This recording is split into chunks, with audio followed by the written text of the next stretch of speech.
네. 자, 셀트리온 했고요. 다음은 유튜브로 들어가서 황원수님 거 종목 볼 텐데요. 네. 태광입니다. 태광. 네, 태광. 지금 매수 가격이 17,950원. 근데 현재 종가가 17,670원. 비슷하죠. 그런 상태에서 비중이 10%를 담고 계시는데요. 네. 이게 좀 고점 매수인지가 좀 걱정이 됩니다. 그러니까 너무 꼭대기에 사지 않았나. 향후에 대한 전망에 대해서 좀 말씀을 해 주셨습니다.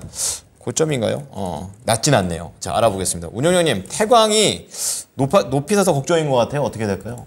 뭐 차트로 본다 한다면 고점에 샀다고도 볼 수가 있는데 네. 회사의 펀더멘탈이라든가 향후의 실적 성장을 감안하면 현재 주가 수준 자체는 낮은 수준입니다. 회사가 뭐 피팅 회사지 않습니까? 네. 뭐 간 이음새 회사잖아요. 맞아요. 간 이음새 회사인데 이들 관련 회사들 태광, 성광밴드, 하이로코리아, 맞아요. DK라 관련 종목들이 이제 피팅 회사들인데 실적들이 이번 1분기 때 다 서프라이즈하게 나왔어요. 태광 같은 경우도 영업이익이 아마 199억 나왔을 겁니다.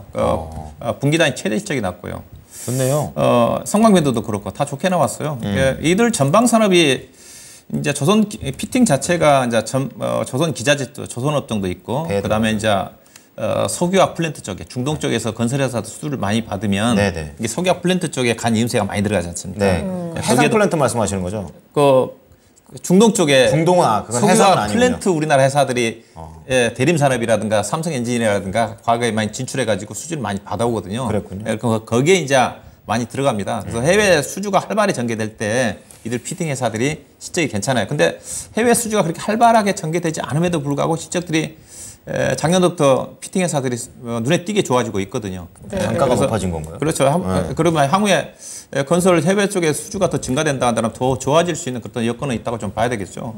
주가 수준 자체는 주가 지금 엄청 쌉니다. 근데 이게 주가 못 가는 이유 자체가 요즘 요즘 시장의 관심 자체가 반도체, 2차 전지 아니면 전혀 시장에서 관심이 안 가지 않습니까? 관심 쪽이 아니에요? 네, 관심이 안 갑니다. 경기 관련 종목들. 최근에 조선주가 약간 움직임이 전개되고 있지만은 다시 또 오늘처럼 반도체라든가 2차 전지 관심이 쏠려버리면 못 가거든요. 지속이 안 돼. 네, 그런 흐름이에요. 결국 뭐냐? 이들 종목들이 가기 위해서는 경기가 좋아지면서 경기 민감지 쪽에 시장의 바람이 조금 이동이 좀 돼야 됩니다. 네, 그때 시점이 언제 되겠습니까? 내년? 일단 하반기 정도 돼야 하반기? 되죠. 왜냐하면 하반기 정도 가야지 미국의 경기가 정말로 연착륙이 될지 침체에 빠질지 결정이 나는 거고, 그다음에 중국 경기가 안 좋은데 중국의 경기 부양책을 좀 사용을 한다든가 기대하고 있죠. 그렇죠. 그래야지 경기 민감지 쪽으로 방향이 쏠리거든요. 그래서 그런 흐름이라 좀 보시면 될 것 같습니다. 그래서 회사의 어떤 밸류를 본다 한다면 보시면 아마 영업이 650억이면 아마 최대 지적이 있고요. 과거에 회사가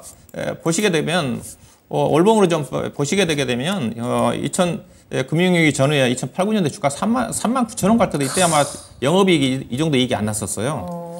현재 주가 수준 자체는 회사들이 또 부채가 있는 것도 아니고요. 그리고 태광이라든가 성광밴드라는 회사 자체가 이게 피팅 회사다 보니까 대규모 부동산을 가지고 있습니다. 특히 태광이나 성광밴드 자체가 부산의 녹산공단 쪽에 대규모, 아마 부산 쪽에 계신 분도 아시겠지만은 거제도 들어간 쪽인 걸 알고 있어요. 엄청나게 부지들이 크거든요. 대규모 자산주들이에요. 그렇군요. 그래서 그리고 여기다 실적까지 따라주고 있기 때문에 올해 예상 실적 자체가 PR이 지금 10배도 안 되지 않습니까? 내년도도 지금 8배 되는 수준이기 때문에 탄탄하네요. 그래서 주가 빠진 거에서 걱정 안 하셔도 돼요. 네. 다만 시장의 흐름 자체가 쪽에서 관심이 없어서 못 가는 것뿐이다. 그래서 오히려 주가 빠지면 비중이 10%면 더 사셔도 되지 않겠는가. 충분히 이쪽으로 바람이 쏠리면 2만 4, 5천 원 이상까지는 가야 되는 기업 내용이니까 차트를 본다 한다면 좀 무거워 보이지만은 실적으로 봐서는 일단은 충분히 이 종목만 못 가는 게 아니니까 길게 흐름을 본다 한다면 기업 내용으로 봐서는 2만 3, 4천 원 정도까지 갈 수 있는 종목이니까 만약 추가적으로 17,000원, 2,300원 정도 내려온다 한다면 10% 정도 좀 넣으셔가지고요. 다만 기술적으로는 지금 최근에 이때 주가가 올라갈 때가 5월 9일이거든요. 19,300원까지 올라갈 때 이 종목이 1분기 실적이 발표될 때입니다. 그래서 충분히 그 정도 갈 만한 실적이 나왔어요. 그런데 그 뒤로 지금 시장에 관심이 없다 보니까 주가 못 가는 거니까 추가 매수 관점 최소한 2만 원 이상까지 보유 전략 유지하시면 될 것 같습니다. 네. 자, 경기 민감주입니다. 근데 관심이 좀 저조하다라는 거. 돈이 아주 많은 기업 같아요. 추가 매수도 가능한데 17,000원까지 내려오면 초반에서 사치면 되고 24,000원에서 25,000원의 목표가를 말씀을 해 주셨습니다. 네. 자, 저희 다음